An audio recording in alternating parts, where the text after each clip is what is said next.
Welcome to Portals of Perception and to an exploration of this epochal moment with Steve McIntosh.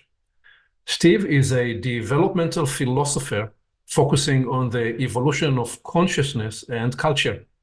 He's the author of Developmental Politics, The Presence of the Infinite, Evolution's Purpose, and Integral Consciousness and the Future of Evolution.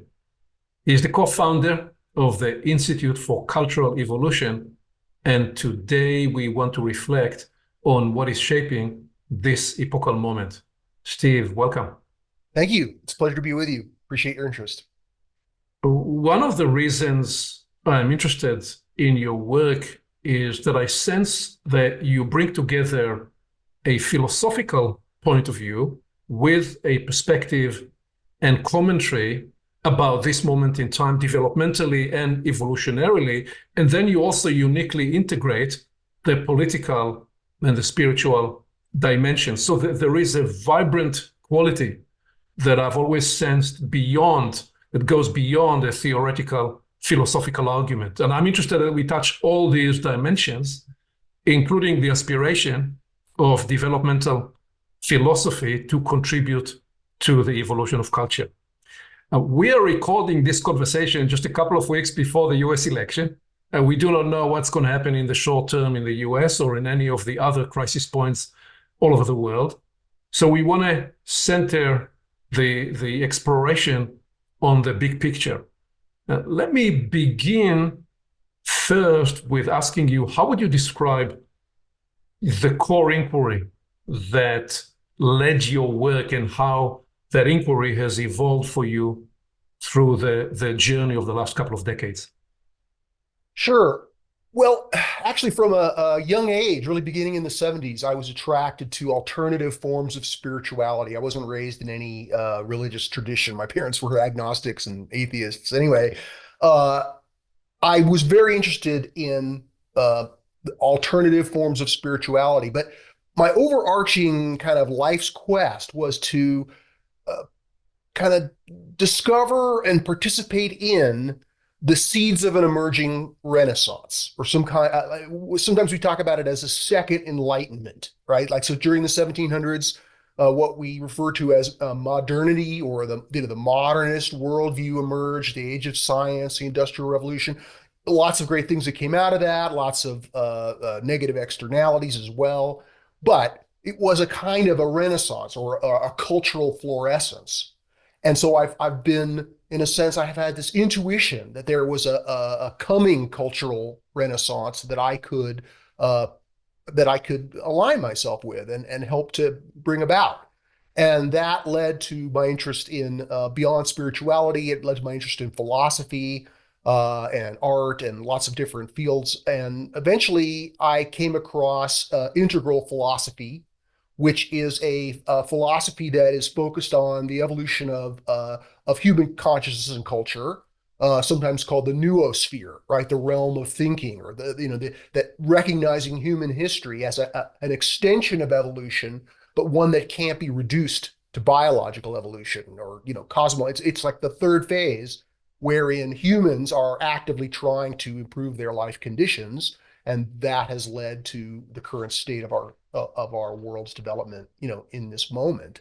So this is very interesting to me. I was especially interested in the philosophers that focused on noosphere evolution, and realized that this was my path. Began writing. My first book came out in 2007. I'm working now on my fifth philosophy book. This category of philosophy that I'm a participant in, the label that I use to define it is developmental philosophy, right? It includes process philosophy, integral philosophy, the philosophy of Pierre Teilhard de Chardin and other visionary thinkers who've recognized that now that we can see, really over the past few decades, it's sort of come into view that the universe is evolution happening, right? That the universe is this process of becoming in time. And the deeper significance of what we now know about our origins, I argue, hasn't been thoroughly digested by philosophy, right? The implications of the new truth about evolution is something that really can deliver all kinds of deeper meaning for our civilization, which we need at this time in history. So in 2013, you mentioned the Institute for Cultural Evolution. It's a 501c3 nonprofit. We founded that primarily to apply developmental philosophy to political problems, right? So we realized that climate change, for example, was a difficult problem even back in 2012 when we started the Institute. That there was insufficient political will in the United States for addressing climate change with the urgency that we thought that it needed. And after working on climate change for a little bit, we realized that part of the reason that the climate activism wasn't getting sufficient traction was upstream from the issue. It was political polarization, another kind of issue, hyperpolarization here in the United States that was, in a sense, creating a democracy problem for climate change. So we shifted to focusing on political polarization throughout the 2010s, which led to my 2020 book, Developmental Politics, which is specifically focused on how understanding the evolution of culture and consciousness, that knowledge is actually highly relevant to addressing our hyperpolarization. So politics is still a big focus of my work, but beginning last year, the board of directors of the nonprofit said that the best way that our little organization can leverage your work, Steve, is for you to write another book, right? So instead of being a political activist or nonprofit businessman, they said, look, we want you to write another book. And the book that I was called to write was on philosophy proper. And that's what I've been working on really for the past 18 months. And we can talk about that a little bit if you like, but that's the background of where I am right now as a developmental philosopher and social entrepreneur. And we want to visit many of the themes you just framed there in the beginning, which is great. But let me ask, how do you describe for yourself inside this context you just offered that it's only been several decades where we are coming into the realization that the universe is a becoming process through an evolutionary emergence. Within that, where would you and how would you describe this moment in time in this story? What is the frontier that you are paying attention to? Sure. Well, the evolution of culture in the United States, primarily. I'm an American. I live in Boulder, Colorado. So my understanding of the world is, seen from within inside, right? The bubble of the United States. I mean, pardon me, this time in history, I mean, I respect that inquiry, but obviously not everybody lives in the same time in history, right? The joke is that the future is here. It's just not evenly distributed. So, I'm not suggesting that history makes a simple linear progression, right? And we're at one end, and folks in other parts of the world are at another. But if you're willing to appreciate that that civilization does evolve, and rather than thinking of it as a line, I like to use the analogy of a rising tide, right? With waves going back and forth, at the forefront, but there's a rising tide, and I have a lot of arguments for what makes something more evolved than another. But in our moment in time, we're in this turmoil. And I think that there's both some threats and decay that is associated with that. But I also think there's opportunities. And the biggest opportunity I see right now is for the emergence of the next significant worldview structure in culture. And so our understanding, not just mine, but this larger understanding within developmental philosophy of how culture evolves puts a lot of weight on the idea of a large-scale worldview, right? So we have, if we look at history, we see that the world was dominated by the great religious civilizations for thousands of years. And while those developed in their own way, they came up with some small new technologies. What really rocked history was, I mentioned the Enlightenment, the emergence in the 1700s, or between 1650 and 1800 about, in Europe and the United States, there occurred the emergence of a new worldview, which was in a dialectical relationship with traditional religion. It pushed off against it. and in some cases rejected it, but nevertheless used the civilizing accomplishments, right? It springs out of primarily modernity in the 1700s, springs out of Protestant countries in Europe. And this emergence has created this new worldview, which now characterizes the majority of people in the developed world, which is a individualistic worldview that's focused on science and technology and the accumulation of status and improved lifestyles. I mean, there are many ways in which modernity has made the world a better place. Scientific medicine alone is a significant fruit of the emergence of this worldview. And so what do we, religions are these different religions. What is modernity? I think the best answer is that it's a worldview, that the set of values that reorients people's consciousness toward making progress and being innovative and having initiative to change things, that is very much the product of this worldview, this cultural consciousness that's delivered by the modernist worldview. And then, of course, in the 60s in the United States and in other developed nations, there was the emergence of another major worldview beyond modernism. This one's not as well understood or recognized within the larger culture. They can see elements of it, but they don't have this worldview concept to appreciate what it is. And our label for this next emergent worldview is a progressive postmodernism, the progressive postmodern worldview. And it emerged in the 60s as a youth movement. I mean, we could trace some of its thought leaders way back. But in the 60s, this worldview emerges, and over the decades, in the United States especially, and in England, but again, almost every developed nation has, where there's modernism, there's also postmodernism.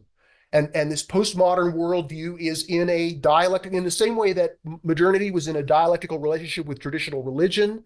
There's a similar but different kind of relationship, which can be both antagonistic and reliant. It's interdependent, but it's also competitive. This worldview, pushes off against the negative externalities of modernity, right? That it's oppression, it's inequality, it's environmental degradation. All of these things are the points of departure which help define the values of this progressive postmodern worldview. And like every one of these worldviews, it has dignities and disasters, right? Negatives and positives.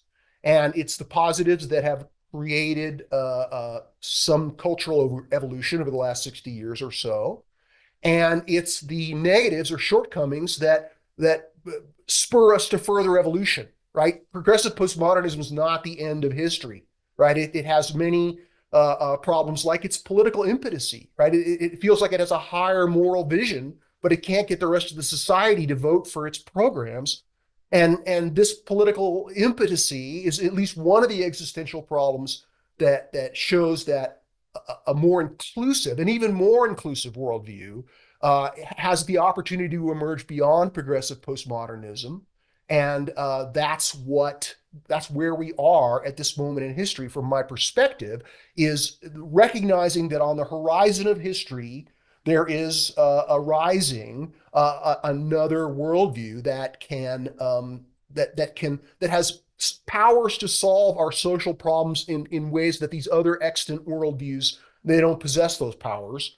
So the culture war, as it's called sometimes, it's not just a two-way war between left and right. It's really a three-way contest between traditionalism, modernism, and postmodernism to define the values and frame the higher purposes of Western civilization, right? So this new worldview that's emerging beyond progressive postmodernism, there's a variety of names that are competing to define it or frame it. The word I'm using at the moment is postmodern, if you'll pardon the term. I think I try to adopt terms like modernism or postmodernism or traditionalism that are already in common usage, that are already people are already using those words to talk in general terms about what these forms of culture are. And so I've seen the word progressive, postmodern come into greater currency in a variety of different quarters in this kind of frothy edge of where culture is going. And so I'm using that term at the moment, but I acknowledge that that may not end up being the specific term that is ultimately used to define this next step in human history as it emerges in our lifetime and beyond. So you're describing along this trace that the evolutionary impulse is propelled by the desire of human beings to improve their condition, to improve their life. That's one dimension of the impulse. And the other is the corrective, remedial impulse on or move on whatever externality is and whatever it is that people are upset about that they want to see changed. What else are we learning? What else have you observed when we're trying to become more diagnostic about the nature of the evolution of culture? What are some of the inputs that shape this process as you try to become forensic in the way you describe the evolutionary story of culture and consciousness? Sure. Well, you already described it to a certain extent. I mean, I would simplify it as saying that there's a push and a pull that impacts culture, right? So biological evolution is said to evolve by natural selection, right? Random mutation and then environmental pruning. But cultural evolution is caused by actual selection, we might say. In other words, people are trying to make the world a better place. And although they may stumble into an improvement by accident, for the most part, it's because people are trying to improve their life conditions, right? So negative life conditions, challenges, problems, those are the push for greater. I mean, the push is to solve those problems, right? To sort of stop the suffering or alleviate the pain. Whether that results in evolution or not is not always clear, but that certainly has been a driver of history. Solving problems, because these problems in a sense come in sets.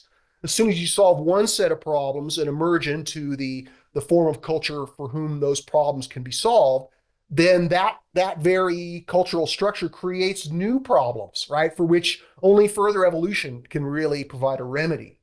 So the push is the problems, right? We have to fix what's wrong. We have to stop the suffering and kind of deal with the people who are being marginalized or the victims, so to speak, both ourselves, our families, and the larger victims in the society, including the environment, right, which is a current problematic life condition as climate change and environmental degradation in general. So you have the push of problematic life conditions, but you also have the pull. And this is there's a variety of ways to describe this. I mean, part of it is this deep knowing that humans have that a better way is possible, right? So animal needs can usually be fairly well satisfied once their survival needs and their reproductive needs are at least temporarily fulfilled. Human needs can never be satisfied because as soon as we achieve one set of needs, we awaken to how it could be even better. Right? It doesn't necessarily mean that we're greedy or avaricious. It just means that there's that part of our free will, right? Part of our creativity is this ability to imagine a better state of affairs. It's like truth itself. It's like a ladder, right? That we grasp one truth, and that the partialities of that truth illuminate what could be more true, right? So we're continuously drawn, and that's where I bring in this concept of value gravity, right? Or value magnetism. Magnetism is probably a better analogy because it's a kind of energy, and it's attractive, it's magnetic. In other words, whatever you find to be good or true or beautiful or intrinsically valuable in any specific way, with liberty, equality, we could mention many intrinsic values.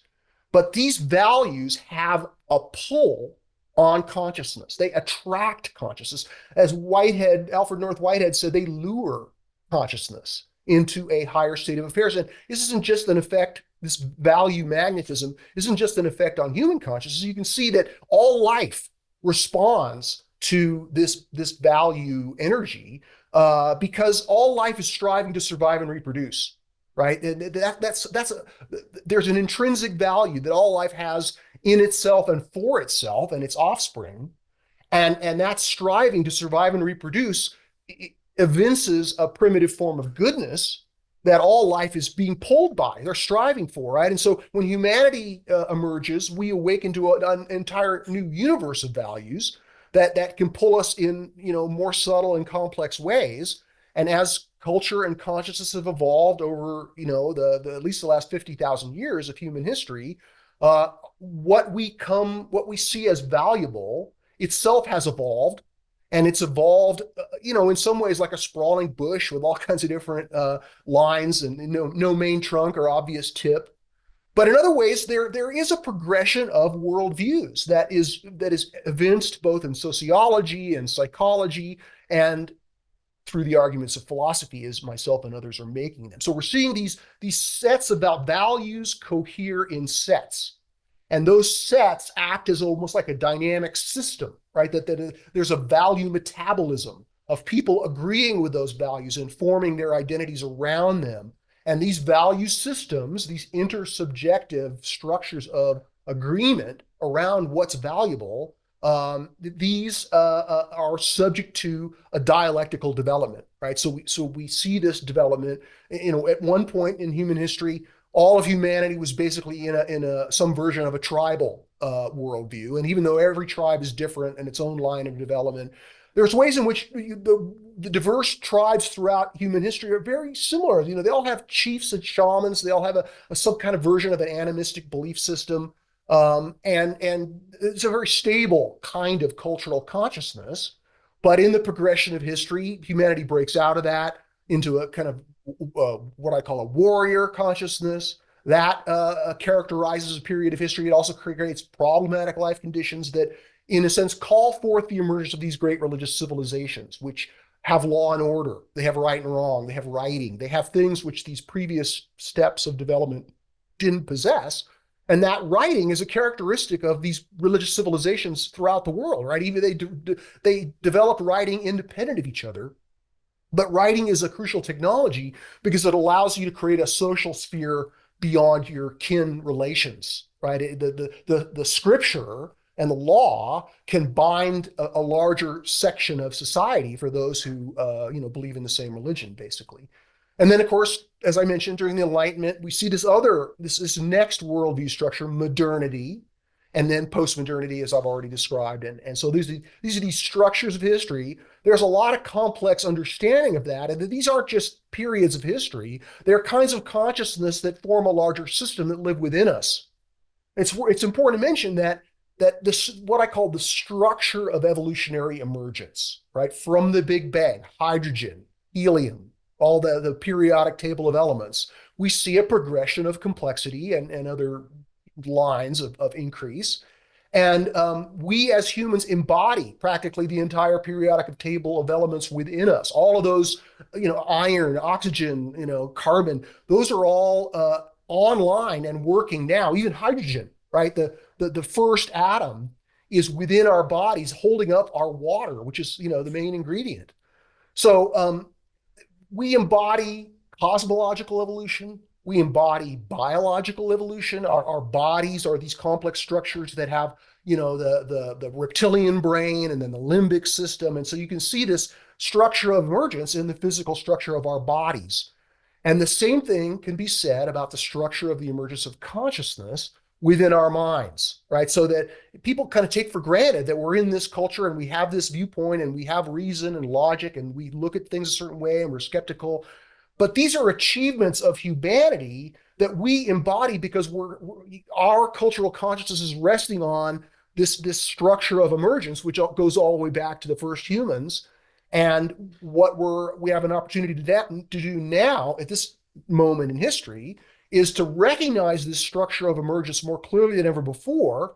And doing so, in some ways, is the equivalent of scientific medicine, right? So, in the Enlightenment, the modernist worldview, that set of values, that cultural consciousness gave us access to the physical world, right? The micro and the macro, and it led to, scientific medicine, right? Which has improved the human condition perhaps more than any other single thing we could point to. And in the same way that the first Enlightenment opened up the external universe to our, we could understand it and work with it more powerfully than ever before. What this next worldview promises to do, this postmodern worldview, is open up our ability to understand and see into what we call the interior universe, right? Not just our psychology, but the cultural consciousness, the collective consciousness. The technical philosophical term is intersubjective, right? That these systems, these worldviews are actually, they have an ontological existence. They are real systems with a metabolism. They persist across multiple generations. They don't control people's minds, at least not most people's minds, but they do enter into their minds and give them a perspective which they wouldn't have if they didn't participate in that system of cultural consciousness. And so this system, this emerging system, not only attempts to see into these cultural structures and psychological structures more clearly than ever before, but it also recognizes that this kind of consciousness is relying on the previous. It's a kind of evolution, just like everything else. So it has to honor tribal consciousness and traditional consciousness and modernist consciousness. If we just reject those earlier worldviews or those values, then ultimately the system is going to collapse back because they have a foundational role in this larger structure of emergence. So that's this we're awakening to a new kind of inclusivity, right? Like progressive postmodernism, its watchword is inclusivity. It wants to include people who've been marginalized and victimized, and that's a beautiful thing. And I would argue a step forward in evolution in terms of it, widening the circle of inclusion. But at least in many quarters of progressive postmodern culture, that inclusivity only extends to those who agree with the tenets, or ideology of progressive postmodernism. And so how can we evolve beyond that? At least one way is that we can widen the circle of inclusivity to include, modernists and traditionalists and folks who are now currently culturally rejected within progressive postmodern culture. This isn't necessarily a big problem. It's following an evolutionary pattern, like I mentioned, the dialectical development. And we can see how that pattern often expresses itself as thesis, antithesis, and synthesis. And so we can see in the 50s after World War II in America how there was a truce between modernity and traditionalism, right? That was this sort of wholesome American culture. And that truce created a kind of a thesis unto itself, the establishment, as it was called, which in a sense provided an opening for the next step of development, which was an antithesis. Progressive postmodernism is very much in this stance of antithesis toward Western civilization, right? For good reasons and bad. And it makes its advance by pushing off against, by rejecting modernity, right? Turn on, tune in, drop out, right? You want to reject modernity, create a new identity that's more holistic and more loving and is free from so many of the pathologies that become evident in modernity. And this pushing off against is part of this dialectical development. But because we see a thesis and an antithesis more clearly than ever before, especially in this century, what it's doing is pointing the way toward the next step, which we know from evolution is a synthesis. So this next worldview attempts to be more synthetic, less antithetical, more synthetical, and drawing a larger circle of inclusion. So at least that's getting at some of the characteristics of what we're working toward. Yeah, that was a beautiful story and visual sense of this trajectory.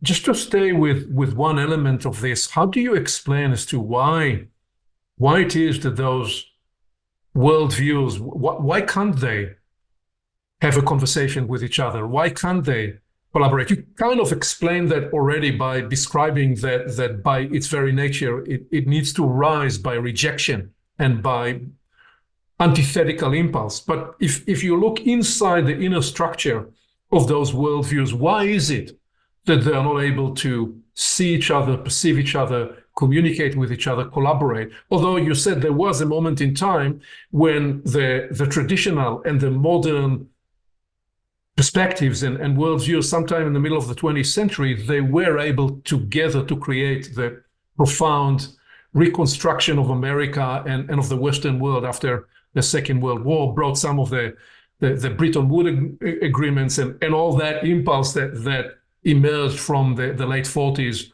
through to Fukuyama announcing that it is the end of history. By the way, we are seeing that it wasn't the end of history, and you're trying to explain as to why it wasn't the end of history. But if we slow down for a moment and we try to understand why can't they actually work together, how do you answer that conundrum? Well, there's a variety of ways to do so. I'll try one angle, and that is that we talk about value energy, and there, Mhm. people are hungry. We could think about Maslow's hierarchy of needs, right? There's basic survival needs, social needs. Most people are familiar with it. But the more of those lower level needs are taken care of, the more the people are housed and fed, at least somewhat adequately, it awakens needs for self actualization, right? Needs for spiritual meaning is one way of putting it. And of course, people who are starving still have spiritual needs as well. So we don't want to, I mean, Maslow's hierarchy is only good so far, but the idea is that people are seeking what I call transcendence, which is kind of an umbrella term for deeper meaning, right? It includes this notion of a spiritual fulfillment, but it also people find deeper meaning in political activism, right? Or in their family or in ways that may not be directly connected to any kind of spiritual path, or they may define their spiritual path in personal terms, but they're seeking something deeper. So I mean, and that's one of the conditions of modernity is as it breaks free from religion, it loses much of the sense of transcendence and enchantment and meaning and purpose of the universe that these religious civilizations delivered. Right. And but they were, they had gone as far as they could go. They had these feudal systems. They were oppressive. There were many good reasons why humans didn't want to just stay locked into religious traditionalism for the next 1,000 years. We have this marvelous emergence of modernity, which in some ways could be compared to the Cambrian explosion in biological evolution, because modernity has changed the face of the earth, right? It's even said to have created a new geological era, the Anthropocene, right? And we've seen the world population expand exponentially. So there's all these massive changes that occur with this modernist worldview. And in some ways, and at the beginning, especially, it delivers transcendence as people are liberated from the conformist consciousness of these traditional religions, as they find that they can think for themselves, that they can have independent political rights, and perhaps most importantly, they can achieve upward mobility, they can achieve prosperity and education, and all of these things are forms of transcendence, broadly understood, that modernity delivered. But once it delivers those kinds of goods, once it improves people's material circumstances, it's still people find it lacking. Like in the 60s, the youth, the middle class youth of America led the way in saying that modernity is not sustainable culturally because it doesn't deliver this sense of deeper meaning. And so postmodernism has been trying to find deeper meaning on a variety of fronts that in some ways have become more and more intermixed. So the Vietnam War, right? Peace was a form of deeper meaning that they strove for, but also civil rights and also alternative forms of spirituality, right? That reclaiming transcendence in ways that didn't involve the inherited tradition of Judeo-Christian religions or the materialistic values of modernity. This has led postmodernists to seek for transcendence, to seek new kinds of values. And because we spoke earlier about the interplay between problematic life conditions and values that deliver a deeper meaning or transcendence, it's the problematic life conditions of modernity, right? Ennui, right? Nihilism, environmental degradation, alienation, sort of individualistic people feeling like they don't belong. So those are all the negative results of moving beyond religion. But we don't have to think that, okay, well, modernity is a wrong turn for humanity. It was a step that was available to take, the first step beyond these 1,000-year-old religious civilizations. Now the next step is post-modernity, and because those values they're being shaped and charged by the dialectical difference, by the conflict between these two, it would be a betrayal of postmodern values to somehow become centrist and realize that, I mean, that is, at a very superficial level, they might say, we're all one people, we're all humans, but the post-modernity as a culture doesn't have the moral resources to purge its most destructive elements, and there's no limiting principle for its programs, and that is a problem that creates the antithesis can't include the whole. It is precluded in its political power because modernists and traditionalists feel that they're being rejected, they're being vilified, their values they're attempted to be erased by these progressive values. But again, that's not necessarily a whole bad thing either. Again, how do we transcend modernity? Well, we don't do it all in one fell swoop, right? The first step is the antithesis.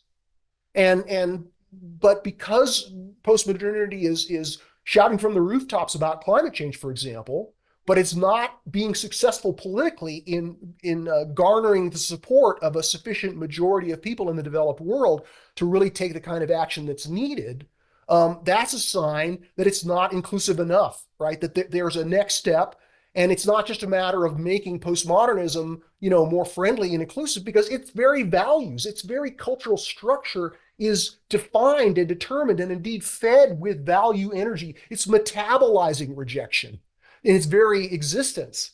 And so that creates a marvelous opportunity, properly understood, to work toward this next cultural step. How do we take it? Well, that's of course a good question. You can't market your way to the second enlightenment.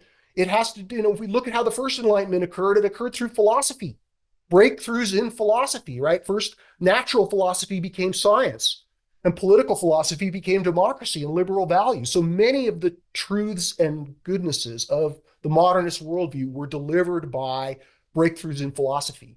And that's what I'm working on now is developmental philosophy, which I think it will be seen in the future as a kind of a breakthrough, because as I said, it gives us access to the interior universe, and that allows us to be more effective. Just like scientific medicine can see where the problem is more precisely, we can too, and we can apply value energy in a sense as a kind of social medicine that can help heal the wounds of history and mitigate some of these intense conflicts by creating a larger circle, a kind of a higher ground where values can be integrated, but we're integrating it within this cultural space. Outside of that cultural agreement structure, integration is impossible in many circumstances.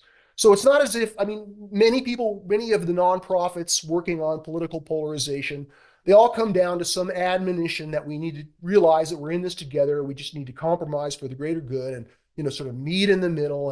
And that's good as far as you can get it. I certainly applaud any efforts to create, social harmony. But unless you take into account these conflicting values and see why they're part of the evolution of culture itself, and that this is a positive thing, even though there's plenty of conflict built in, we have this opportunity, and we're beginning to understand it and work toward it, hopefully more and more effectively. So I want us to even slow the conversation down to get deeper into appreciating what you're describing in the idea of transcendence. And let me first ask you, when you use the term value energy, how do you mean that? How do you define that? And where do you place it? And is the product of it centrally the kind of agreements that people make with each other? And would you describe that as the building blocks of culture? Certainly, values are the building blocks of culture, no question about it, because they can be understood as techniques of perception. Right? There, it was like glasses that you put on that you could see things you couldn't see before, because valuing things helps you see them, as I'm saying. And so, what is value energy? I think part of the way we can understand it philosophically is as what I call the upward current of the good. Right? So goodness isn't some static thing; it's the direction of evolution itself, especially in the noosphere. Where are we going? We're trying to make the world a better place. It's almost banal. But just as we see entropy as a force, or at least can be compared to a force that's that's pulling down on the organized entities, right, of the universe. That entropy is always bringing things back to a state of equilibrium. Well, there's another force in the universe that becomes evident with the emergence of life and even more evident with the emergence of humanity. And this is what we might think of, at least as an analogy, to the kind of opposite of entropy. And this has been recognized, for decades and argued for in various philosophical names and contexts. But I think about it as this sense. I described it earlier. You mentioned the evolutionary impulse, right? This impulse to live and to live well. And that impulse affects us as a kind of, again, as Whitehead called it, a lure.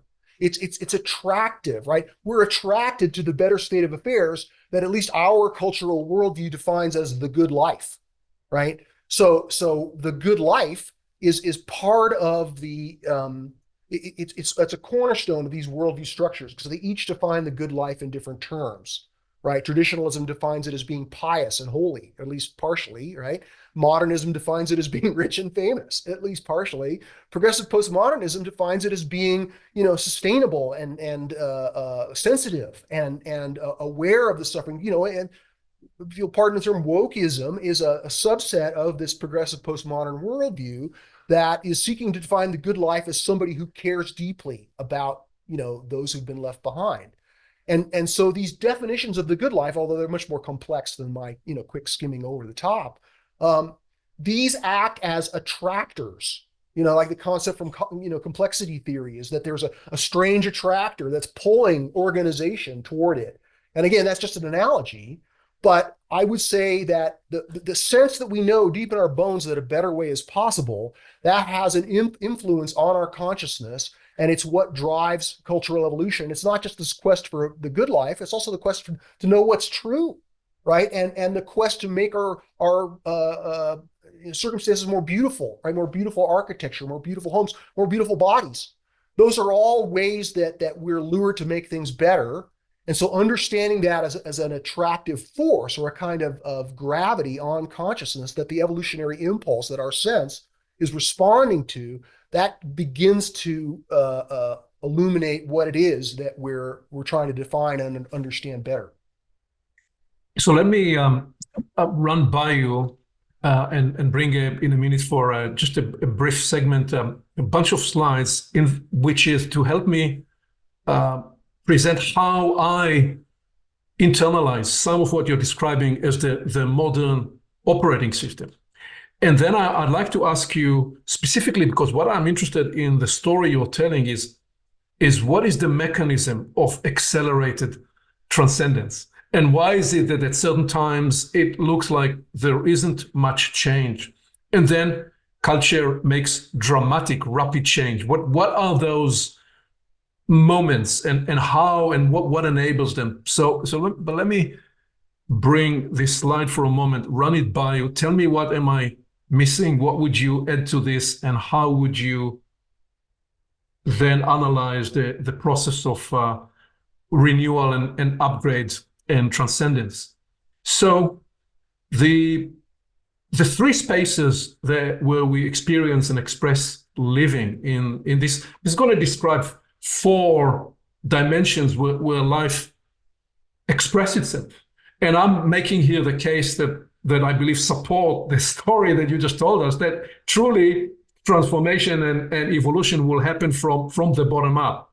But we are experiencing life mostly in the economical, the political, and the cultural spaces. That was one way after the First World War. Rudolf Steiner described the threefolding way, and it wasn't a new theory about how society is structured. It was simply recognizing what you were just narrating for us about the change that occurred with the rise of modernity, where we transcended the societal structure where one person or one entity held the cultural, the political, and the economical power, in, say, the king being also the religious authority and also owning essentially all the power. So that emerged through the story you just told us about the rise of modernity. But really, the way it has been certainly structured in America building on Montesquieu and his philosophy of the distribution or the separation of powers with the legislative, executive, and judicial branches of government, they come to support those three spaces of life. What I believe you just shared with us was that when all sorts of initiatives try to reform society at these two layers, they lack something foundational because they try to create harmony without actually going deeper into recognizing that it was the ethical and the moral structures that emerged with the rise of modernity, the rise of the Enlightenment, and that these were the underpinnings, the foundation that enabled those philosophies to arise through the 18th and the 19th into the 20th century. And that those building blocks are actually the foundation of that, and that we cannot truly appreciate those without recognizing that even the ethical and moral positions, the value as you describe those, are foundationally arising by the metaphysics and the epistemology. To simplify this, I believe that's what you're describing with the idea of philosophy and of worldview. So my fascination with this epochal moment is that it seems to me that partly what we are seeing is that all those layers are locked. The three spaces of living expression are locked by sclerotic and bureaucratic weight and by powerful economic interest. The three branches of government suffer similar capture of powerful economic interest, and the open, what you describe as dialectical exploration of how can we update values and morals and ethics are largely captured or were captured by an ideological extreme on each of the sides, ultimately locking the potential of renewal of philosophy and worldview. So what we get is a societal pathology where we are separated from the well-being, the replenishing and well-being of vibrant arising. So I'm using here the fleur-de-lis, not with any religious connotation, but because it throughout the ages represented the arising of a new entrepreneurial possibility with something unifying. And to me, the story you are offering and the invitation you're making about developmental philosophy is an invitation to consider, well, what is the philosophy? What is the worldview that will unlock renewal? What are the values and sentiments that can ultimately unlock these possibilities? My inquiry, my question to you, apart from what am I missing here, is, well, so what is the dynamic and where do we see the way of accelerating the potential of that arising? One of the reasons I was drawn to your work is because it seems to me, based on your writing, you've actually been operating at all these levels. Some of your writings go all the way deep to the spiritual dimensions of the universe, and you spend the last, as you said, decade working at the political level. My inquiry now, based on all that you've done, is so what is it that we're discovering that will enable some of these ideas to capture a beyond the slow, gradual, person-by-person agreement. It is looking to find its mimetic wave, its release, its potentially accelerated societal adoption. I know you said we can't market our way to the second enlightenment, but give me some comments. Is there anything big missing here? And then I'm interested that we decode at an even deeper level the process of transcendence. Sure. Well, I like your chart. I agree with these categories. I don't think that those categories are exhaustive. in the sense that there's a different analytical slicing up of our current condition as humans in the developed world. But I would say when you get down to the bottom there about the metaphysics and epistemology, what I would add to that is the understanding of value itself in terms of the ancient philosophical triad of the good, the true, and the beautiful, right? Another way of thinking about it is morality, rationality, and aesthetics. And these things, in a sense, it's a philosophical lens or even a kind of a technology to recognize the term value is kind of stuffy, right? People don't resonate with it. It sounds kind of abstract, and of course it is. And so are the good, the true, and the beautiful abstract philosophical concepts. But these concepts they properly understood, they deliver a kind of value energy, right? So just to kind of talk at the top level, what's it going to take to bring about the second enlightenment? Well, if we look at these previous periods of cultural fluorescence, we can see that it was new truth, new goodness, and new beauty, right? New forms of art that express the new perspective, new forms of truth that gave people the next perspective, and new forms of this definition of the good life, right? And the good is more than just the good life.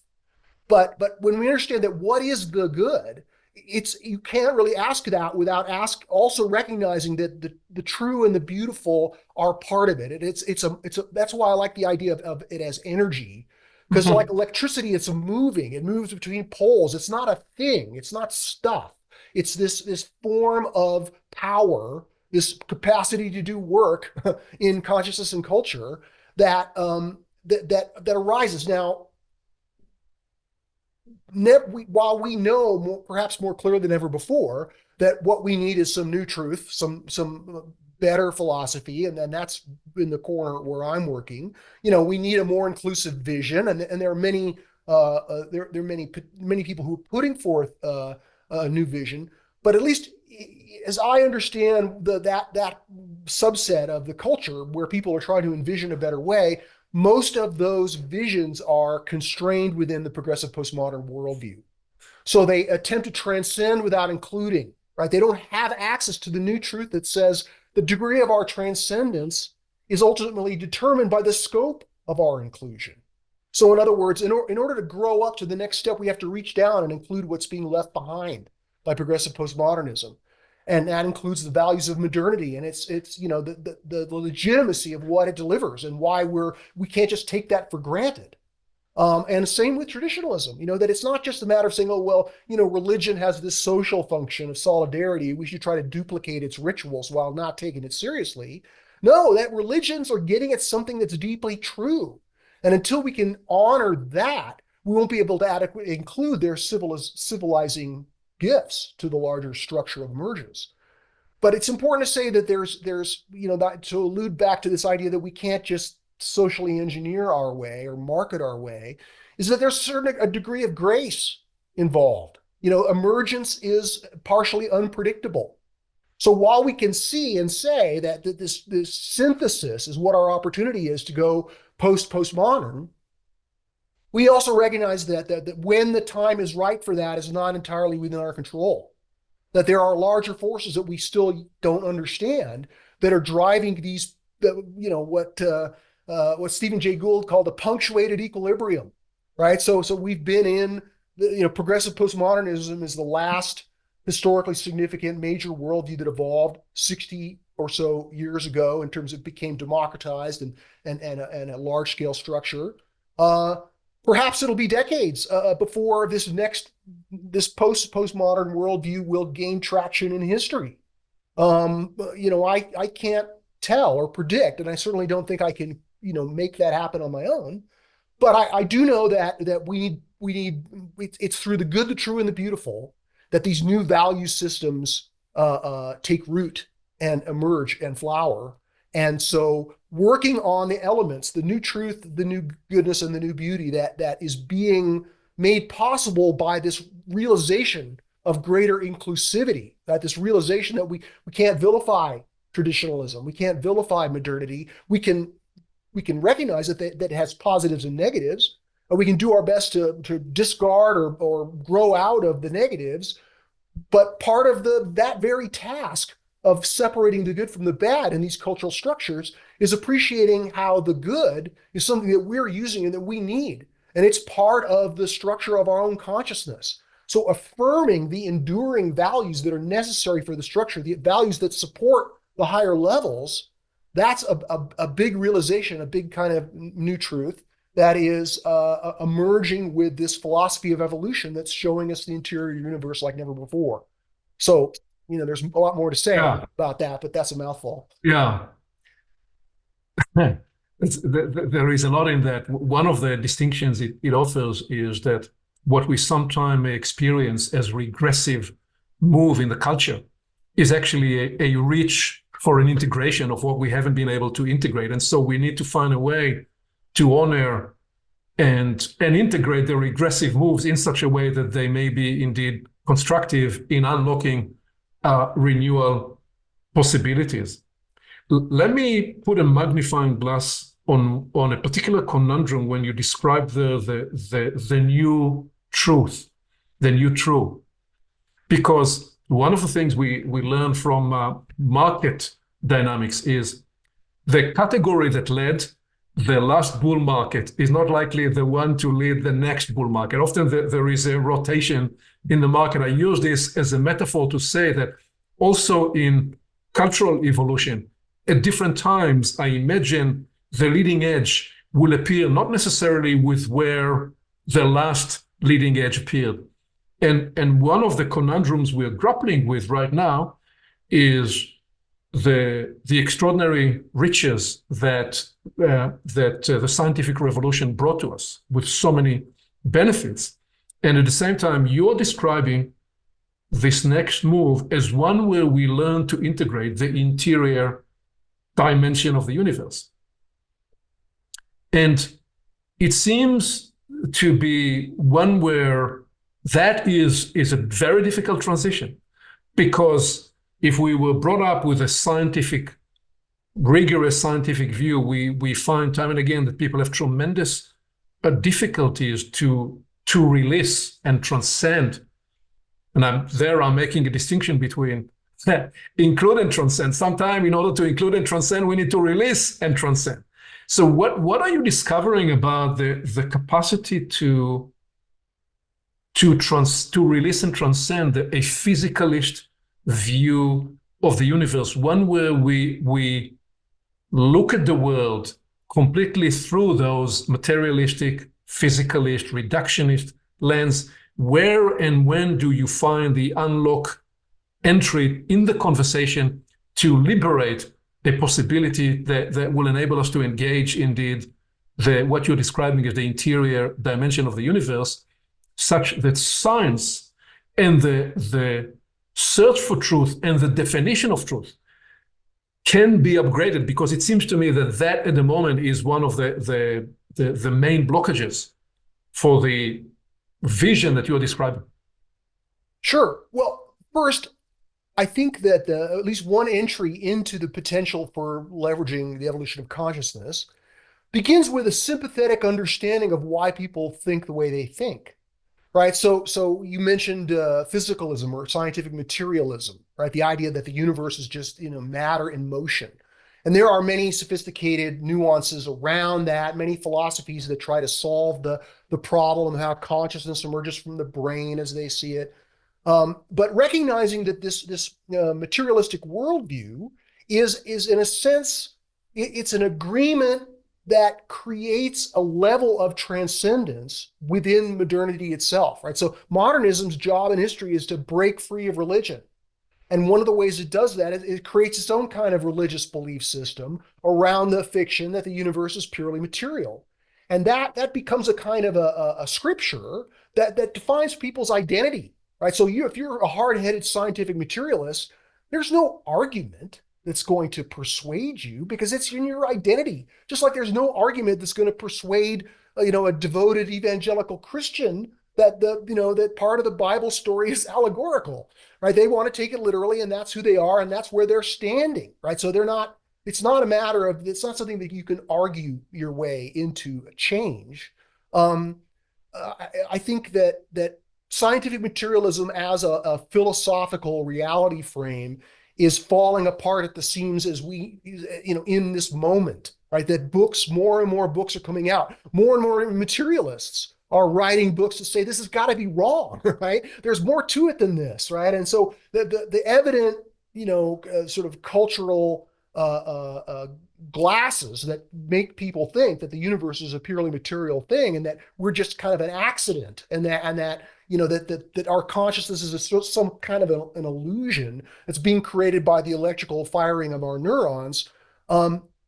Sympathy towards that view begins by recognizing how this isolation of the physical, right, that begins in the Enlightenment, it begins as a method, right? Mm-hmm. The method of scientific experiment and empirical observation that then grows beyond the confines of a method and becomes an ontology, right? As you pointed out.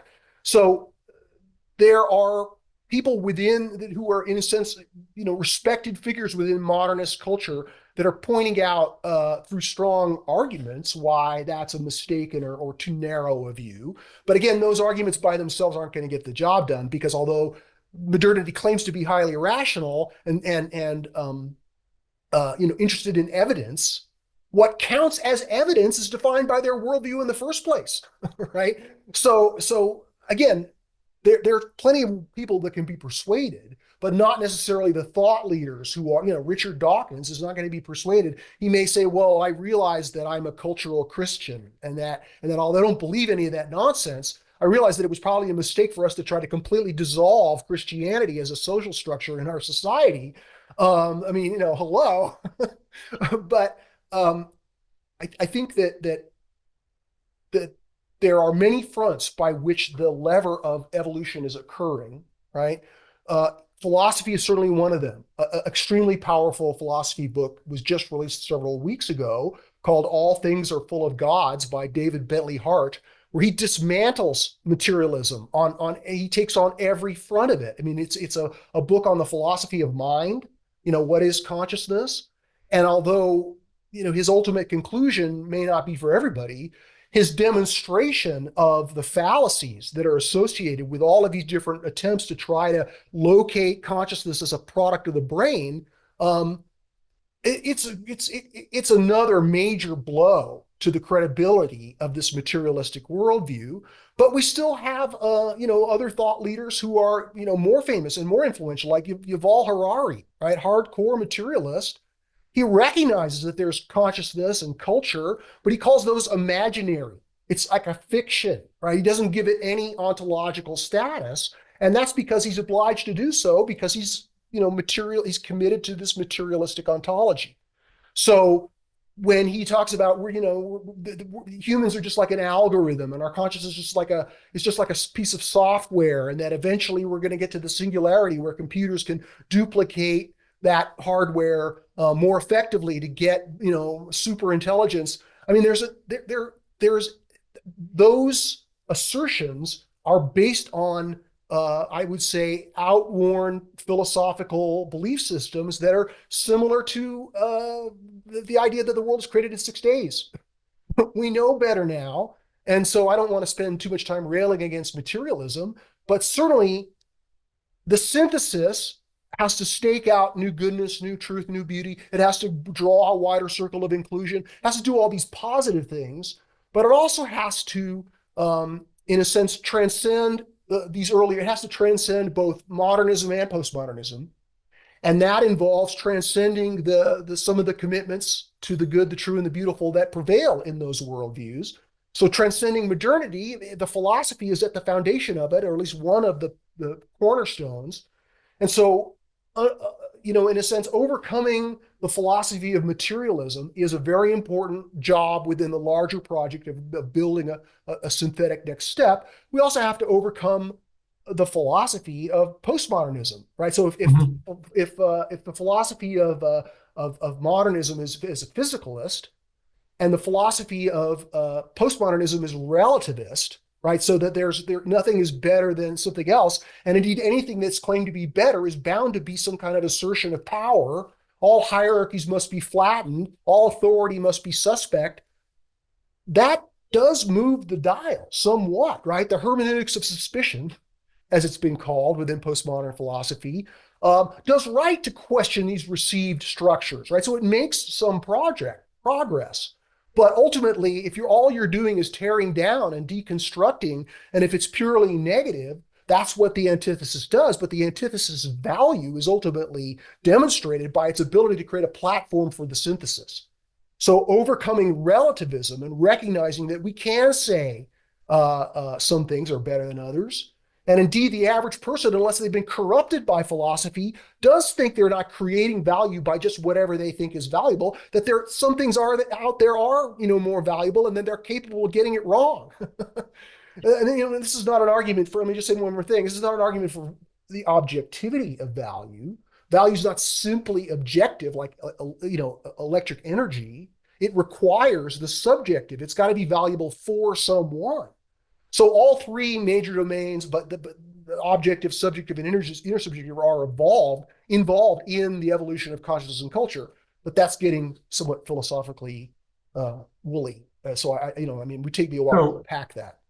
So the drive of your reply there and description is philosophical at core. You started, however, this last comment with reflecting that some of those worldviews and belief systems, they're completely integrated in the identity structure. And there was in that an invitation to perhaps recognize and give credence to the psychological. I don't know if you meant it in this way, but what is the interior individual identity structure element in that, and what do we learn about that transformation and what enables people to transcend their violently held beliefs sometime, to give away, to release those perspectives and embrace new perspectives. So you've been arguing these point of views, and I'm leading in this question too. I want to follow that with a deeper inquiry about the developmental view. What is it we're discovering about integrating and releasing the identity structure and that dimension in unlocking cultural evolution? Sure. Well, I would say when it comes to the current state of psychology, there's certainly a lot of good that's been done.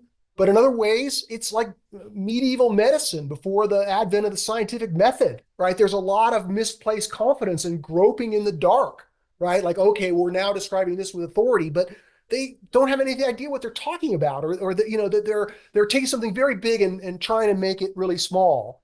And of course, there's plenty of incentives within academia to do that. But at least one way of not a comprehensive understanding of human consciousness by any stretch, but part of the way we can begin to understand the answer to your question is that humans, there are many sources of our consciousness. Part of it is from our biology, right? That is, whether we're grumpy depends on whether we had something to, had our dinner. And there's this whole field of evolutionary psychology that's arisen to try to explain how our bodies and the adaptations to the Pleistocene environment of our ancient ancestors, construct our psychology in the moment. And I think there's something to that. I think clearly that there's biological elements or influences on what we would call our consciousness. There's also cultural influences, right? Of course, it's nature and nurture. We're in this realm, and we form an identity, and then those identities, for the most part, are on offer as subsets of these larger cultural structures, right? So who are you? I'm a religious person, or I'm a scientific person, or I'm a woke person. Right? These things help define the cultural consciousness, and if we understand that cultural consciousness as these literal intersubjective systems that are interpenetrating our minds, and in some cases thinking our thoughts for us. Again, I would say in between these larger influences of biology and culture, there's degrees of human freedom.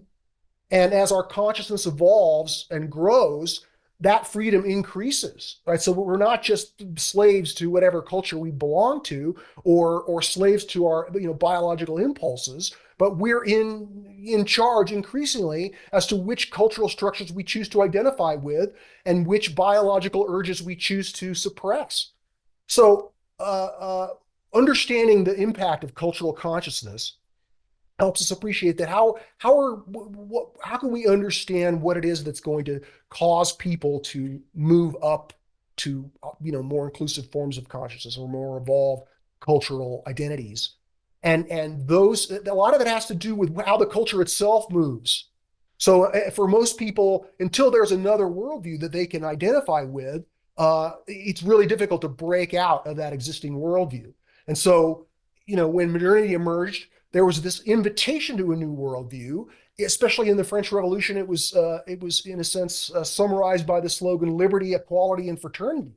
Right, that was the sort of the watchword that invited people to throw off the shackles of the ancient regime and embrace this new sense of brotherhood that came from equality and liberty and individualism that was a big part of the modernist emergence. And then I also mentioned turn on, tune in, drop out as a similar kind of sloganeering invitation to join a new worldview, even though that worldview had been growing in the womb, so to speak, for decades, even more than 100 years, since the transcendentalists, right, or earlier expressions of proto-postmodernism.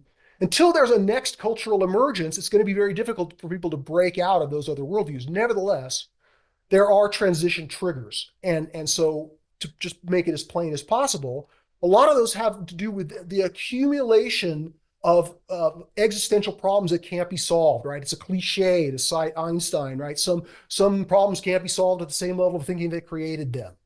So, for example, typically, as people raised in a traditionally religious household go to college, they might learn about all these different ways of thinking. And in the past, especially, that represented a trigger because it problematized a mythic worldview to the point where a rational worldview solved problems that couldn't be solved within the traditional cultural structure. Likewise, with modernity, problems start to accumulate. I mentioned, the emptiness of seeking status and material, but also problems with the fact that trying to find a way to explain how consciousness emerges from the brain, the very question itself is part of the problem because it presupposes an answer which is false. And so the accumulating existential problems and contradictions that can't be solved within that purview begin to become a transition trigger for some. And we can see similar existential problems within progressive postmodernism. I mentioned its political impotency, but also, the extent to which its values are dependent upon a kind of an angry militancy, the culture of outrage. People can't sustain that, at least not most. So the idea that the enemy is not as evil as perhaps, with Trump about to be elected, we'll see, who knows, that fans the flames of this black and white. He is, especially for progressive postmodernism, but for good thinking people across the political spectrum, his negatives and pathologies are seen as a validation for their us versus them worldview. But because, and this is an important point, one of the key values of progressive postmodernism is that it moves to a more fulsome world-centric morality, right, where everybody counts, right, especially those that have been victimized or marginalized. And this world-centric morality is noble and important and is going to be a necessary cultural achievement if we're going to create a world that works for everybody. But at the same time, this world-centric morality it's because it's so abstract, it's hard to generate political will. It's hard to give people a sense of strong identity in world centrism because, again, it's not very immediate.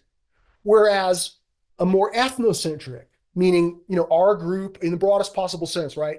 Our group versus the out group, that's a much older form of social solidarity building. It taps into our evolutionary psychology more completely than world-centric morality.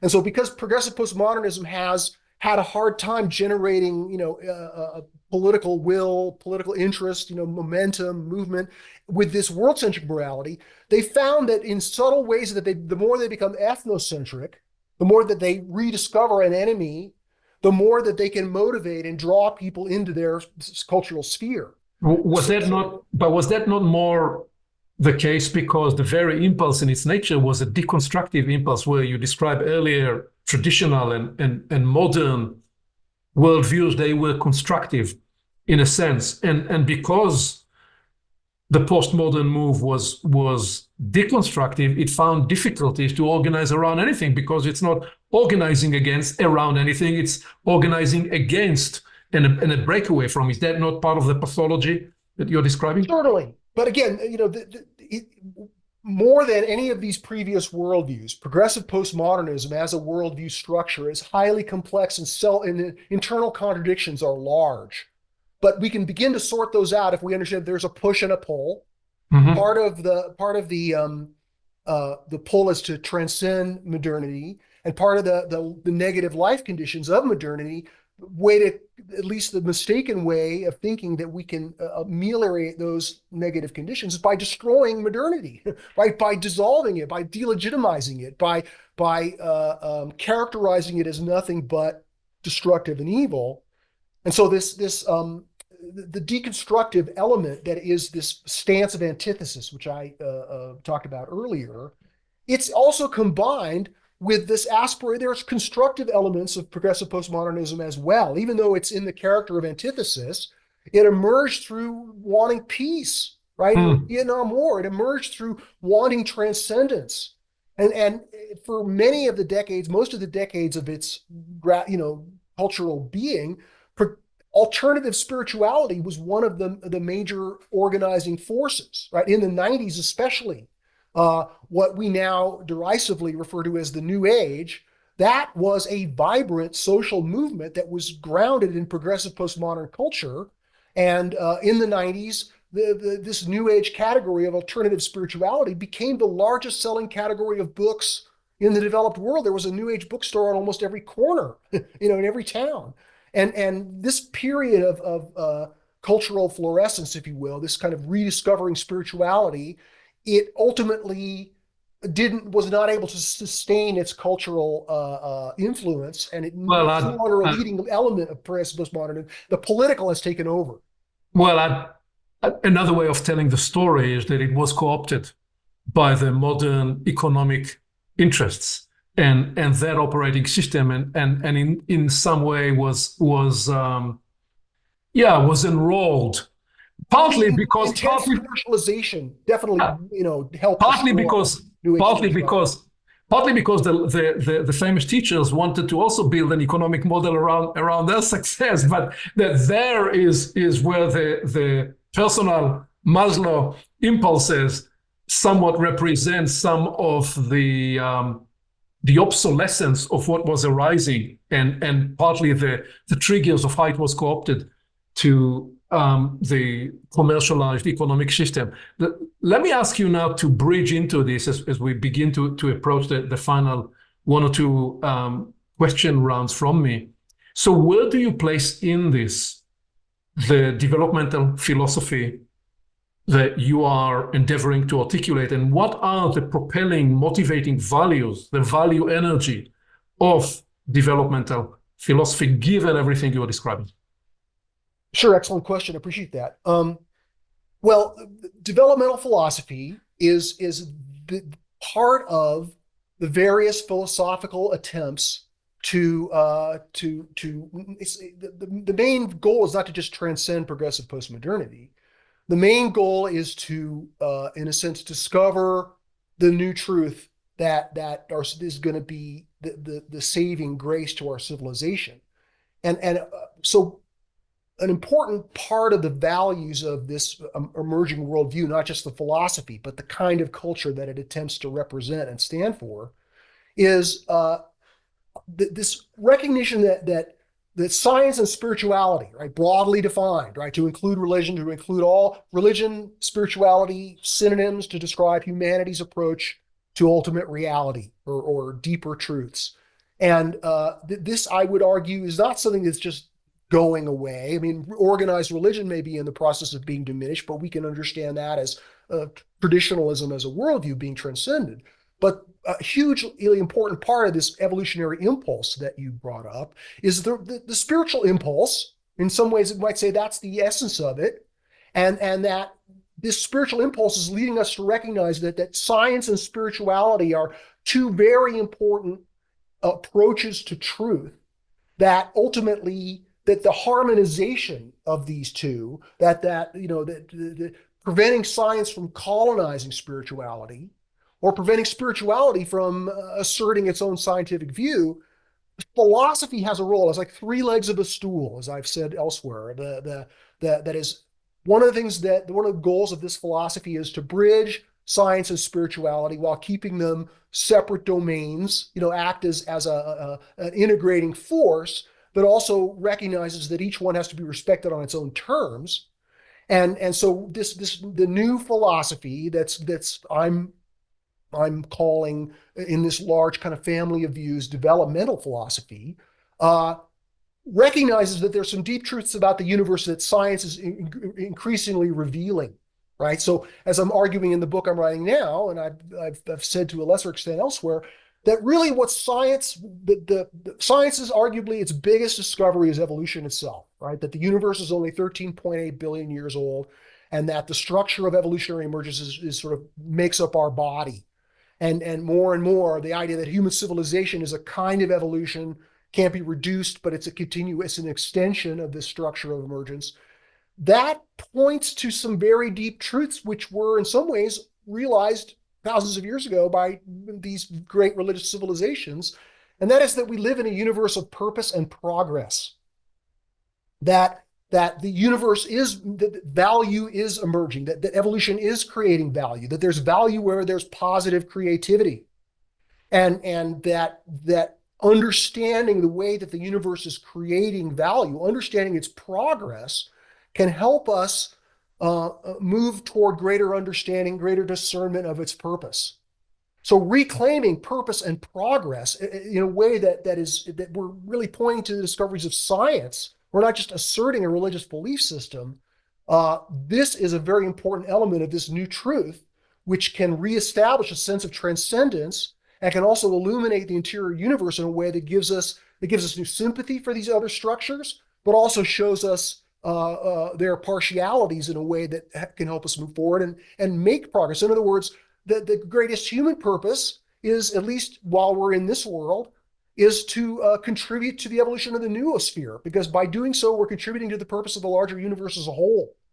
And so just being able to land that truth and really help people appreciate how science and spirituality are pointing to the same thing, properly interpreted, that I think can go a long way toward helping to plant the seeds for this next emergent worldview. So with this idea, the invitation, that there is something intrinsic about the spiritual desire for transcendence that would lead a person into wanting to contribute to the evolutionary process. That is not something you need to just, in a way, get from somewhere. It is intrinsically latent in the human until such time as you're awakened to it. And once you're awakened to it, there isn't anything else you'd want to do with the rest of your life, so to speak, because it is really what is life-giving to you. What would you, by way of bringing this home, offer in terms of the living embodiment and the practice that some of these ideas would invite? Because if somebody stayed with us through to the end of this conversation, what is it that they can take home by way of living their life? A life of practice, a life that looks to embody and ensoul these ideas of the frontier of evolution. What would you offer from your life by way of practice? Well, okay, so let me just say that the spiritual fulfillment, one way of understanding it is the metabolism of values, to have these values, encircuited, embodied, as you mentioned. And a pragmatic way of thinking about that is, how do you practice goodness, truth, and beauty? And the answer, I think, is pretty straightforward. You practice truth by learning and teaching, right? You're learning, and then especially, the learning is not complete until you've demonstrated it or taught it out or given it out in some way, so that there's literally a metabolism of that value. Beauty is the same thing. In other words, it involves appreciation and ideally some kind of expression. Even if you may not be painting paintings, you might want to tidy up your house to make it a little bit more beautiful, right? So that is creating beauty and appreciating beauty, broadly understood as aesthetic value, is how you practice that value. And the same could be said about the good or morality or excellence. There's many ways of defining that idea, but you take it in and you give it out, right? You take it in some ways by devotion, right? That, Blaise Pascal, the 17th century philosopher, said that, human things must be known in order to be loved, but divine things must be loved in order to be known. So in order to take in goodness, you have to actually feel it in your body in a way that I want to get the word right. I mean, devotion is a word that I like to use, but just enthusiasm can work. I mean, in other words, something that makes you feel alive, like that's really good. That's what I'm willing to sacrifice my self-interest for. Maybe it's your family, or maybe it's your vocation. Maybe it's world peace. Maybe it's, scientific progress. There's many different higher purposes that people can commit themselves to. And many psychologists have pointed out that having some kind of higher purpose is a prerequisite to your psychological health. But not only do you take it in by appreciating it or learning it or devoting yourself to it, there's also a giving out element of creating the value of goodness. And that is basically through service, being of service, right? Whether it's to your family or to your culture or to the humanity. There's many ways, but you have to create some goodness in order to be able to appreciate its value energy.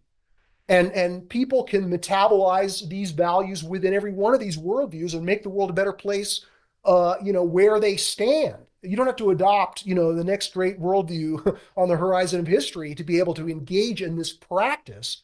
But ultimately, the opportunity, I'd say that the most exciting opportunity in history in our time is the fact that there's this new worldview emerging, right? So if you lived in 1470, wouldn't you want to perhaps live in Florence, where the action was, right? There was a renaissance going on, new art, new architecture, new ways of thinking about the world.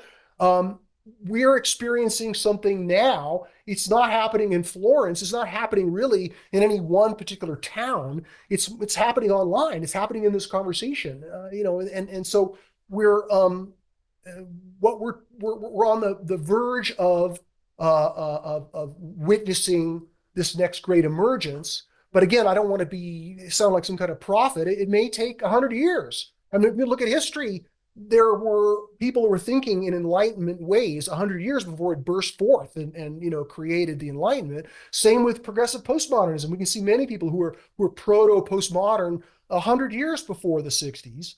So again, there's unpredictability, but the idea that there's this new value, new truth, new goodness, and new beauty that's arising now, I think that's a very exciting opportunity for anybody who is inclined to engage with that. And so how can they do so? I would say, well, right now, it's philosophy that's leading the way. It's the new truth, which is leading the way. I mean, like in the 60s, it was beauty. The music really it invited people and was the clarion call to turn on, tune in, drop out.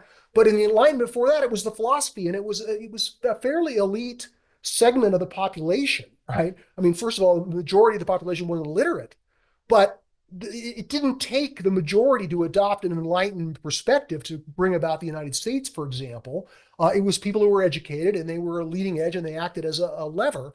And I think we can perhaps predict or at least anticipate that something similar will happen in this second enlightenment, that what's emerging first is the new truth. And how do you do that? You learn and you teach. So you listen to podcasts, you read the books, you go to the conferences, you try to participate in the emerging ways this culture is trying to, sprout. And that's at least one opportunity to do so. And hopefully people who are inspired by the truth will be empowered to create the new beauty, the new aesthetic expressions and the new goodness, the new service at every level that this new set of values is making possible. Yeah, beautiful, Steve. You mentioned earlier on the Cambrian moment. I just a few weeks ago, I wrote something in my own spiritual diagnostic of this moment, and I actually used this term that I'm sensing that we have entered a new Cambrian moment. And it seems to me that what I appreciate very much about how you landed this last formulation is that you're inviting us to a life of practice, a living practice. Not so much in the Eastern, because often when people say practice, there is an Eastern bent to it. Am I supposed to sit and meditate somewhere? No, you are demonstrating, you are articulating that a living practice can be integrated in the everything you do, in how you metabolize these perspectives, these perceptions, these values, these driving aspirations, such an inspirations, such that you become the embodiment of that, and primarily the sense of service that resonates very deeply. That living a life of service in the small and large ways we can each find ourselves in the circumstances we are in is the best way to give birth to contribute really to what is trying to arise through this, which I believe is a Cambrian moment. I don't think it's going to take a couple of 100 years. I think we've seen an acceleration that is part of the nature of what I describe as the way the epoch is unfolding. I think we're looking at a critical threshold of the next 2 decades. Sure. Well, as you know, as life conditions, right, polarization, decay, populism, all these different disruptive forces, of course, those could spell the end of Western civilization. It's certainly always a possibility, but they also can be seen in a more positive light as the problematic pressure increases. This creates more push for the potential for emergence. Right. So how are we going to, put it in simple terms? How are we going to solve political polarization?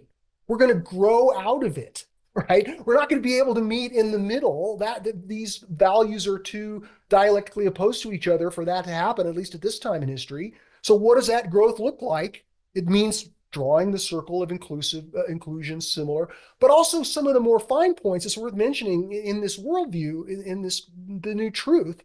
So once you can see these worldviews, you can see there's a natural tendency for the previous worldviews to pull back. And so, progressive postmodernism in that culture, at least in some quarters of that culture, they've been talking about the new paradigm for 50 years now and the new great awakening. So there's a lot of aspirations for cultural emergence that are well-meaning and certainly inspirational as far as you can take it, but they're ultimately grounded within progressive postmodernism because they commit the fallacy of thinking that we can just transcend without including, that we can just wipe away the past and we don't need to deal with that. And so that the magical thinking and the wishful thinking and the idea that we can just admonish people to the new paradigm without working with them to help develop into it, that's part of the progressive postmodern fantasy that contributes to its political and social impotency. And so as we get excited about this next emergence, it's important to do the philosophical work of discerning this dialectical difference between progressive postmodernism and full-blown post-postmodernism, which can see the pathologies and shortcomings of progressive postmodernism in ways that people who are embedded in that culture can't. Right? It's only once you get outside of it that you can begin to appreciate not just its bad parts, but also its good parts more thoroughly, from the higher ground. Well, I appreciate that insight very much, because one of the things it brings up for me is you said we don't know how will the process unfold. Well, one of the conundrums when you look, for example, squarely on America is what kind of a regressive cycle should we allow for a new corrective, upgrading, evolving? Like, do you need the destruction of the republic to birth something new, or can you actually make the next transition without needing to bring complete, total destruction? That has always been part of the conundrum of the dialectical evolutionary process. How much do you need to destroy from the recent developments to integrate? Because at some point, correct, well, the patient will die as it tries to heal, and then you're really grounded to start life from the beginning. The inspiration of the work you are bringing, I believe you're articulating some building blocks that potentially can help us release ourselves from the need to travel to too early stages of the process, and Right. perhaps will ease our way forward. Well, just like scientific medicine starts with the knowledge of the anatomy of the body, right? Traditional consciousness, it was taboo to cut open the body to look and see what the organs were. But modernist consciousness breaks out of that taboo and can dissect, Da Vinci dissects the human body and draws the organs, and then that largely develops.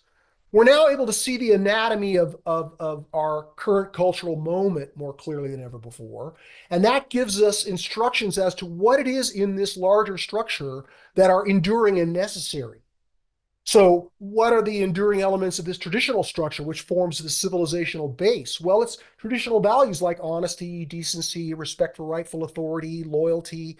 All of those things are cultural accomplishments of traditionalism that even as we transcend mythic religions, we're going to need those. We're going to need to bring those forward. And we can't just completely rip them from the context of their religion. We have to find a way of honoring the religion that creates those values, even as we are not, caused to regress into a pre-modern, perspective. Likewise, when it comes to modernity, how did modernity achieve the good things that it has achieved? Again, the values of what are known as liberal values, freedom of speech, right? Freedom of assembly, freedom of religion, freedom of conscience, economic freedom, at least to some degree. These rights of the individual, those are enduring parts of the structure. If we wipe those away, we're going to collapse back. We see it with communism, right? We're going to transcend modernity by bringing back the dictatorship of the proletariat. Well, that wipes out the liberal values and individual freedoms, and they become pre-modern, right? They have the technology, but they're still in a dictatorship, which is essentially the structure of a feudal king, right? That was the political structure of the pre-modern. We recognize, okay, we're going to need the values from traditionalism. We're going to need the values from modernism, and we're going to need the values from progressive postmodern. Its sensitivity, its concern for the environment, right? Its sense of solidarity with those who've been left behind. In a sense, we can't really evolve together unless we bring everybody along. Because to the extent that people are alienated, it becomes a shadow, it becomes a barrier to further evolution. So progressive postmodern values are very important too, but we need to be able to tell the difference between the pathologies and the very important parts of the structure that are required as a platform for the next level. Being able to see those things clearly is part of the vision of the anatomy of this structure of consciousness and culture that we're using to make meaning in this moment. And so knowing the difference between a pathology, the other worldviews just see each other for their pathologies. They can't see how they're relying on these earlier accomplishments, at least not, adequately. And so bringing this knowledge, this understanding of essential interdependence and how dialectical differences, we don't want to try to erase them. We can see them as generators of value, right? The difference between modernism and postmodernism is what helps shape and charge the values of both of those worldviews. So we need to, as we carry forward the values, we also have to carry forward the challenge of one to the other, because that ideally needs to be a permanent part. Individualism brings value, but it needs to be critiqued. It needs to be, in a relationship of challenge whereby it doesn't keep reverting back to its atomistic pathologies. So again, understanding the anatomy of cultural evolution helps us appreciate what we need and what we don't need. Thank you. Thank you, Steve. One of the leading insights I'm taking from this conversation with you today is your conviction, your belief that the leading value in this next move is truth. And the circumstantial evidence that supports that, as I think through this, between the true, the good, and the beauty of life, truth is the one that has been most diminished, so to speak, in the last several decades. And if we apply the market theory of rotations between categories where the next bull market will appear, potentially it supports your idea, your perspective, your analysis that what is to emerge and lead the culture next in its move is the rediscovery of truth, and that perhaps is the entry point for all other values to find their upgrade and rediscover. Sure, perhaps so. Again, because again, what when I say diminished most, what I mean is why truth has been diminished most, because in this deconstructive move, the idea of each one of us can construct our own truth because we feel like this morning, without any foundational reasoning, without any perspective. That in the sense that truth has been diminished more than any other value. Well, okay, and that's true, and that's a problematic life condition, our post-truth world. I mentioned relativism, which is certainly a leveler of truth claims within progressive postmodern culture as a whole, but certainly coming from its deconstructive philosophy in many ways. It's important to see how this dialectical progression works. I mentioned the good part about the tension, but there's also a way in which at every new step, at least so far, the God of one becomes the devil of the next, as it's been said, right? So, modernity is very much about scientific truth and progress. And so postmodernity breaks with that by saying, well, there is no truth and there is no progress because that's the God of modernity and that's now the devil. But we can be sympathetic because relativism does help break the grip of modernity and expose its fallacies. But now we get a chance in this dialectical sequence, like a sailboat tacking back and forth against the wind, to tack in this next direction where we can reclaim truth because we can understand it more thoroughly as a direction of evolution itself. How about if we land it here mid-sentence with a suspense of what is to come next? Thank you very much, Steve. Thank you. Thank you. Appreciate it. Good conversation.